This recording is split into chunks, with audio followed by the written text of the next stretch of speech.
Welcome to another in our series of video nuggets. This video continues from Fundamentals Part 4 and provides more examples of steps and actions. If you have not yet watched Part 4, we recommend you view it first. We will continue from where the previous video nugget left off.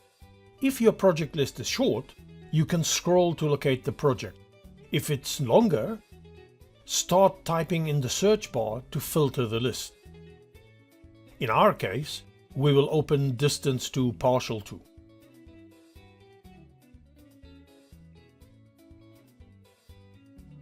We will drag two more steps onto the canvas between Update Excel and End,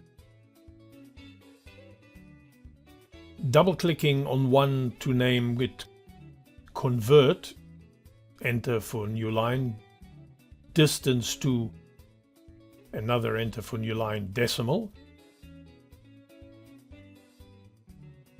and update, enter for new line, comment. Connect the steps to each other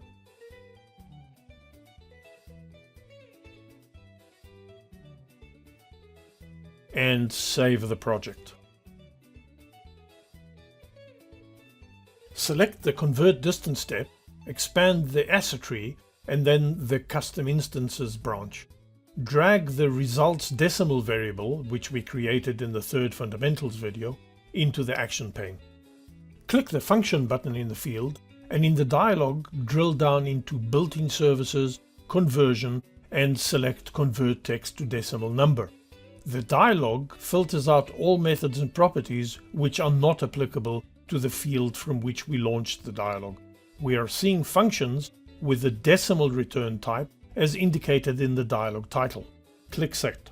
The indented entry in the action pane indicates that the convert text to decimal number function is invoked by the assignment and the value returned by the function will be assigned to the variable. Click the function button in the convert field and in the dialog drill down into custom instances and select results.